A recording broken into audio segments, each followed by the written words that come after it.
नमस्कार विद्यार्थियों, education point Haryanvi पर आपका स्वागत है। आज हम कक्षा 10 जमा 2 का जो लेसन है चार्ली चैपलिन, जो पिछले वीडियो में हमने पढ़ा था, उसके अभ्यास के प्रश्नों को करने जा रहे हैं। तो बने रहिए आप मेरे साथ एजुकेशन पॉइंट हरियाणवी पर। विद्यार्थियों, जिस तरह से मैं रूटीन वाइज आपको करवा रहा हूँ, पूरे लेसन आपको पढ़ा रहा हूँ, आपको यूट्यूब पर और कहीं इस तरह का पढ़ने का नहीं मिलेगा। मेरी गारंटी है, मैंने खूब सर्च करके देख लिया है कि इस तरह से लेसन कोई आपको नहीं पढ़ा रहा है। मैं आपको अच्छे से पढ़ाने का भरपूर प्रयास करता हूं, तो आप बने रहिए मेरे साथ, निरंतरता बनाए रखिए और नए हैं तो चैनल को सब्सक्राइब अवश्य कर लें। तो आइए देखते हैं उसके अभ्यास के प्रश्नों को। पहला जो प्रश्न है, लेखक ने ऐसा क्यों कहा कि अभी चैपलिन पर करीब 50 वर्षों तक काफ़ी कुछ कहा जाएगा। लेखक ने कहा कि अभी चैपलिन पर 50 वर्षों तक काफ़ी कुछ कहा जाएगा। उसके पीछे निम्नलिखित कारण है भाई। चैपलिन की फिल्मों की कुछ रीलें मिली हैं जिनके बारे में अभी तक कोई कुछ नहीं जानता। अब इन रीलों पर चर्चा होगी। विकासशील देश में टेलीविज़न व रेडियो का प्रसार से वहाँ चार्ली की फिल्में देखी जा रही हैं, अतः वहाँ उस पर विचार होगा। पश्चिम देशों में चालों के बारे में नए दृष्टिकोण पर विचार किया जा रहा है। अगला प्रश्न है, चैपलिन ने न सिर्फ फिल्म कला को लोकतांत्रिक बनाया बल्कि दर्शकों की वर्ग तथा वर्ण व्यवस्था को तोड़ा। इस पंक्ति में लोकतांत्रिक बनाने और वर्ण व्यवस्था तोड़ने का क्या अभिप्राय है? क्या आप इससे सहमत हैं? भाई, लोकतांत्रिक बनाने का मतलब है चैपलिन ने अपनी फिल्मों के माध्यम से कला को सभी के लिए अनिवार्य माना है। उन्होंने कहा है कि किसी भी व्यक्ति विशेष के लिए कला नहीं होती। वास्तव में चैपलिन भीड़ में खड़े उस बच्चे के समान है जो इशारे से बता देता है कि राजा और प्रजा एक समान है, दोनों में कोई अंतर नहीं है। वर्ण व्यवस्था तोड़ने से आशय है कि फिल्मों में किसी जाति विशेष के लिए नहीं होती हैं, उसे सभी लोग देख सकते हैं। चार्ली की फिल्में सभी वर्ग और वर्ण के लोगों ने देखी हैं। हम इस बात से सहमत हैं कि लेखक ने चार्ली के बारे में ठीक कहा है। अगला प्रश्न है, लेखक ने चार्ली का भारतीयकरण किसे कहा है और क्यों?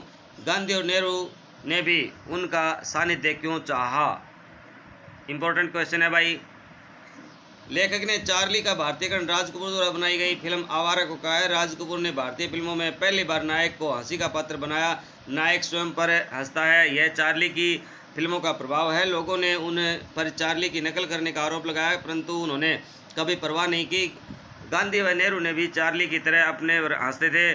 वे चार्ली की स्वयं पर हंसने की कला पर मुग्ध थे, इस कारण वे चार्ली का सानिध्य चाहते थे। अगला प्रश्न है, लेखक ने कलाकृति और रस के संदर्भ में किसे श्रेयकर यानी कल्याणकारी माना है और क्यों? क्या आप कुछ ऐसे उदाहरण दे सकते हैं जहां कई रस एक साथ आए हों? भाई, लेखक ने कलाकृति और रस के संदर्भ में रस को श्रेयकर माना है, कल्याणकारी माना है। उनके अनुसार कलाकृति के आनंद को केवल अनुभव किया जा सकता है, लेकिन रस तो साक्षात आनंद है जो एक बार हृदय में अवस्थित हो जाए तो असीम बन जाता है, फिर किसी अन्य वस्तु की कोई आवश्यकता नहीं रहती। कुछ रस कलाकृति के साथ आते हैं जो अपेक्षा से अधिक श्रेष्ठ होते हैं। कई रस एक साथ आए हों, इससे संबंधित एक उदाहरण देखिए। वह अपनी माँ का लाडला था, माँ उसे बहुत प्यार करती थी, दुलारती थी। दुर्भाग्यवश पढ़ने लिखने के बाद भी उसे नौकरी नहीं मिली। वह धक्के खाता रहा। एक दिन नौकरी की तलाश में जाते हुए उसका एक्सीडेंट हो गया। इस हादसे में उसकी दोनों टांगें जाती रही। वह बूढ़ी माँ पर आश्रित हो गया। इस घटना में वात्सल्य, करुणा, शांत, भयानक आदि सभी रसों की व्यंजना हुई है। राहुल संजना को बहुत चाहता था, दोनों एक दूसरे से बहुत प्यार करते थे। जब शादी की बात चली तो संजना के पिता ने इनकार कर दिया। राहुल गम में डूब करके शराब पीने लगा। एक दिन इसी शराबी हालत में एक ट्रक ने उसके परखच्चे उड़ा दिए, वह मर गया। यह खबर जब सुनकर संजना भी पागल हो गई। और वह विधवा का सा जीवन जीने लगी। जीवन भर शादी न कर पाने का उसने निर्णय ले लिया। यानी इस घटना में श्रृंगार रस के दोनों पक्षों का चित्रण हुआ है, साथ ही करुणा और विभत्स रस भी आए हैं। भाई जीवन की जदोजहद ने चार्ली के व्यक्तित्व को कैसे संपन्न बनाया। चार्ली का जीवन कष्टों में बीता। बचपन से ही उन्हें पिता का अलगाव सहना पड़ा था। उनकी माँ परित्यक्ता थी, यानी पिता के द्वारा छोड़ी गई थी, तथा दूसरे दर्जे की स्टेज अभिनेत्री थी। भयंकर गरीबी व माँ के पागलपन से भी उन्हें संघर्ष करना पड़ा। चार्ली को बड़े पूंजीपतियों व सामंतों ने बहुत दुत्कारा, अपमानित किया। इन जटिल परिस्थितियों ने संघर्ष करने की प्रवृत्ति ने उन्हें घुमंतु चरित्र बना दिया था। उन्हें बड़े लोगों की सच्चाई नज़दीक से देखी था। अपनी फिल्मों में उनकी गरिमामयी दशा दिखाकर उन्हें हंसी का पात्र बनाया। अगला प्रश्न है, चार्ली चैपलिन की फिल्मों में निहित त्रासदी, करुण, हास्य तथा सामंजस्य कला और भारतीय सौंदर्य शास्त्र की प्रीति में क्यों आता है। तो भाई चार्ली चैपलिन की फिल्मों में करुणा का हास्य में बदल जाना एक रस सिद्धांत की तरह था, जो शायद भारतीय फिल्मों में कभी न आ पाए। हमारे यहाँ बंदी बंधाई परंपरा अथवा परिपाटी है, जो अभिनेता जैसा अभिनय कर रहा है वह उसी इमेज में कैद होकर के रह जाना चाहता है। करुणा से भरी फिल्म तो अंत तक वही रस रहेगा। करुणा और हास्य का मिश्रित हो जाना या करुणा या हास्य में बदल जाना, ये भारतीय फिल्म कला का सिद्धांत नहीं है। हाँ, राज कपूर जी ने अवश्य ही साहस किया था, लेकिन उसके आलोचक भी अचानक बढ़ गए थे। अगला प्रश्न है, चार्ली सबसे ज़्यादा स्वयं पर कब हंसता है। भाई तो चार्ली स्वयं पर सबसे ज़्यादा तब हंसता है जब स्वयं को गर्वोन्नत आत्मविश्वास से लवरेज सफलता, सभ्यता, संस्कृति और समृद्धि की प्रतिमूर्ति, दूसरों से ज़्यादा शक्तिशालीता, श्रेष्ठ, अपने वज्रादपि कठराणी अथवा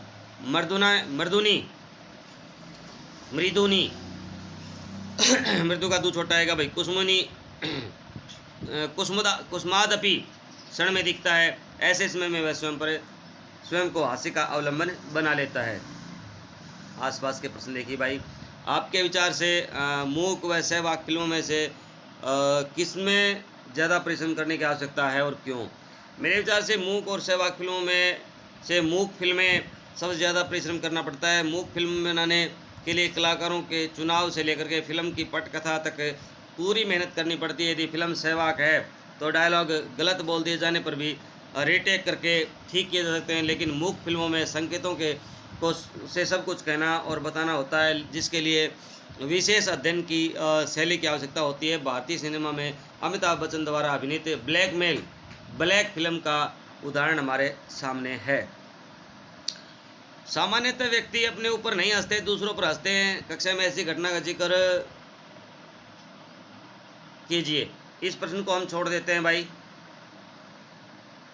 अगला प्रश्न है, चार्ली हमारी वास्तविकता है जबकि सुपरमैन शौपन, आप इन दोनों में खुद को कहाँ पाते हैं। चार्ली जो कुछ अपनी फिल्मों और विज्ञापनों में दिखाया गया है वह यथार्थ है। इस यथार्थ को हम लोग भोगते हैं। चार्ली ने जिस भी पात्र के माध्यम से बात कही वह हमारे समाज की, हमारे परिवेश की है। हम सभी लोग उससे कहीं ना कहीं प्रभावित अवश्य होते हैं। सुपरमैन हमें कल्पना के अंत आकाश में ले जाता है, जीवन की वास्तविकता से उसका कोई लेना देना नहीं होता है। मैं स्वयं को चार्ली चैपलिन के नज़दीक पाता हूँ। यही होना चाहिए था, क्योंकि जो कुछ हमारे सामने आपके सामने है वही यथार्थ है, बाकी तो केवल कोरी कल्पनाएं हैं जो वास्तविक जीवन के लिए उपयोगी नहीं हो सकती हैं। अगला प्रश्न है, भारतीय सिनेमा और विज्ञापनों ने चार्ली की छवि का किन रूपों में उपयोग किया। कुछ फिल्मों जैसे आवारा, 420, मेरा नाम जोकर, मिस्टर इंडिया, और विज्ञापनों जैसे चोरी बेलासम को गौर से देखिए और कक्षा में चर्चा कीजिए। तो इसको भी हम छोड़ देते हैं भाई। क्योंकि ज़्यादा महत्वपूर्ण प्रश्न नहीं है, यदि पढ़ो तो पढ़ सकते हो, कोई नहीं है। भारतीय सिनेमा और विज्ञापन ने चार्ली चैपलिन की कई छवियों को प्रयोग में किया है। उसके कई रूपों को हमारे सामने प्रस्तुत किया गया है। कहीं वह बंजारे के रूप में कहीं हमारे सामने आता है, तो कहीं अस्पताल में सफाई करते हुए नज़र आता है, कहीं पॉलिश करते हुए दिखाई देता है, तो कहीं सीढ़ी खींचता हुआ नज़र आता है। स्वर्गीय राज कपूर जी की ने उनकी हूबहू नकल अपनी फिल्म में की थी। इसी प्रकार अनिल कपूर ने भी चार्ली चैपलिन की भूमिका को मिस्टर इंडिया नामक फिल्म के माध्यम से निभाया। वास्तव में जीवन और समाज से जुड़े प्रत्येक पात्र का अभिनय चार्ली ने ही किया है। इन्हीं विविध पात्रों को भारतीय सिनेमा और विज्ञापन जगत ने बुनाया। चेरी पॉलिश का विज्ञापन हमारे सामने है।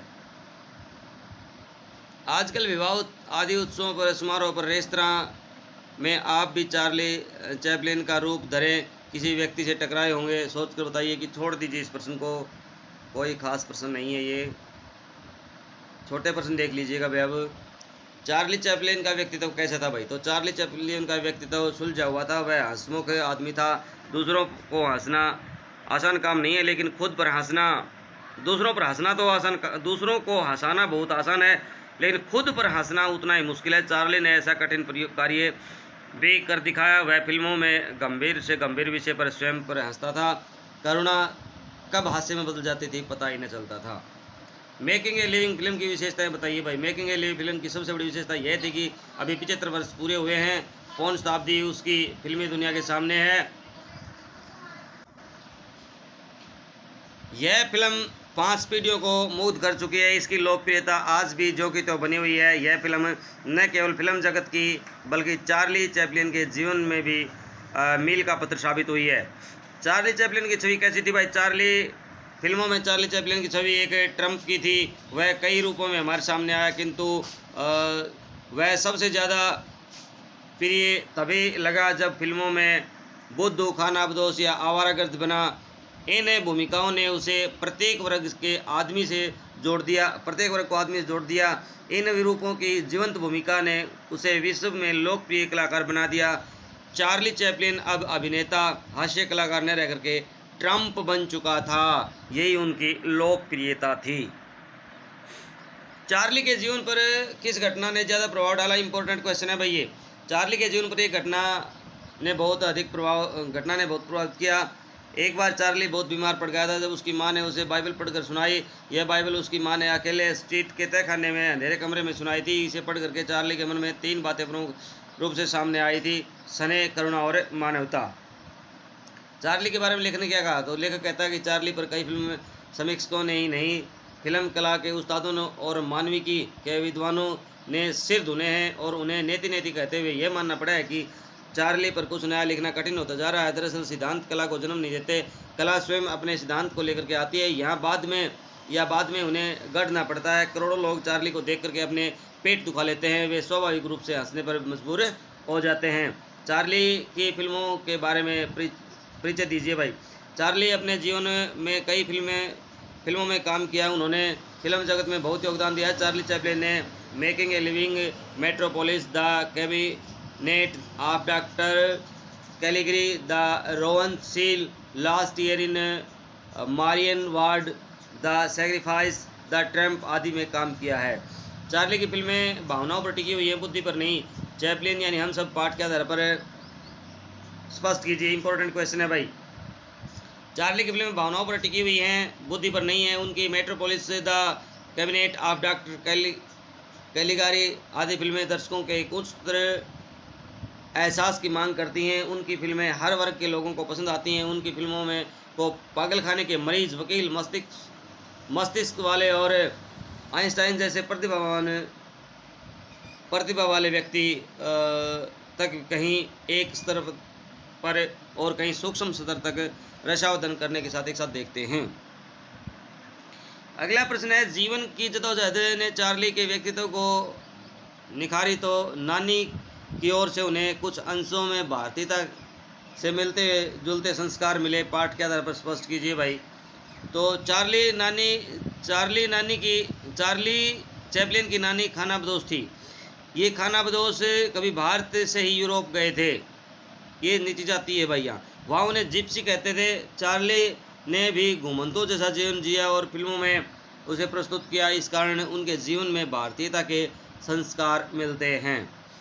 चार्ली चैपलिन के व्यक्तित्व की 3 विशेषताओं का उल्लेख कीजिए भाई। तो चार्ली चैपलिन की अधिकांश फिल्में भाषा का इस्तेमाल नहीं करती, इसलिए उन्हें ज़्यादा से ज़्यादा मानवीय होना पड़ता है। सहवाग फिल्मों पर कई बड़े बड़े कॉमेडियन हुए हैं, लेकिन वे चैपलिन की सार्वभौमिकता तक नहीं पहुंच पाए। चैपलिन का चिर युवा होना तथा बच्चों जैसा दिखना एक विशेषता तो है ही, सबसे बड़ी विशेषता शायद यह है कि वे किसी भी संस्कृति को विदेशी नहीं लगते हैं, यानी उनके आसपास को जो भी चीज़ें अड़ंगे, खलनायक, दुष्ट औरतें आदि रहते हैं, वे एक सतत विदेश या प्रदेश बन जाते हैं और चैपलिन हम बन जाते हैं। बचपन की किन 2 घटनाओं ने चार्ली के जीवन पर गहरा प्रभाव डाला भाई? तो चार्ली के जीवन पर 2 घटनाओं ने स्थायी प्रभाव डाला। इंपॉर्टेंट क्वेश्चन है भाई। पहले, बचपन में चार्ली का बीमार होना और उसकी माँ के द्वारा ईसा मसीह का जीवन बाइबल से पढ़कर सुनाते समय दोनों का एक साथ रो पड़ना। दूसरी घटना, जब एक कसाई ने कसाई के साथ एक भेड़ छुड़ाकर भागने की घटना। भेड़ को पकड़ने वाला कई बार फिसल कर गिर पड़ा। सड़क पर लोगों ने ठहाके लगाए। अंत में उस भेड़ को पकड़ करके कसाई के पास ले जाया गया। भेड़ के संभावित भविष्य को देख करके चार्ली रोने लगा और माँ के पास दौड़ा। इस घटना ने भी उसकी फिल्मों की दिशा तैयार की। त्रासदी और हास्य उत्पादक तत्वों का मेल है। अंतिम प्रश्न पर आइए भाई। चार्ली चैपलिन का जीवन किस प्रकार हास्य और त्रासदी का रूप बनकर भारतीय प्रभावित हुआ, उदाहरण सहित बताइए भाई। चार्ली चैपलिन का जीवन हास्य एवं त्रासदी रूप में भारतीयों को प्रभावित करता है। चार्ली चैपलिन के असंख्य भारतीय प्रशंसक हैं। राज कपूर, दिलीप कुमार, देवानंद, अमिताभ बच्चन आदि कलाकारों ने जीवन की त्रासद घटनाओं को हास्य के द्वारा अभिव्यक्त करके भारतीयों को प्रभावित किया है। तो विद्यार्थियों, इस प्रकार हमने चार्ली चैपलिन के ये प्रश्न आज आपके सामने पढ़े हैं, आपको सिखाने का प्रयत्न किया है। तो यदि आप मेरे साथ अनवरत बने रहेंगे और मेरा अनुकरण करेंगे तो निश्चय ही आप परीक्षा में अच्छे अंक ले पाएंगे, इसमें कोई संदेह नहीं है। इसमें जो प्रश्न मैंने जिनको बहुत इम्पोर्टेंट बताया है, मुख्य बताया है, तो उनको अलग से टिक कर लें और बाकी सभी प्रश्नों को अपनी कॉपी में राइट डाउन कर लें और आहिस्ता आहिस्ता करके याद करना शुरू कर दें, ताकि आने वाली परीक्षा में आपसे ज़्यादा अंक प्राप्त करने वाला कोई बच्चा ना हो। इसी आशा और विश्वास के साथ जय हिंद, जय भारत विद्यार्थियों।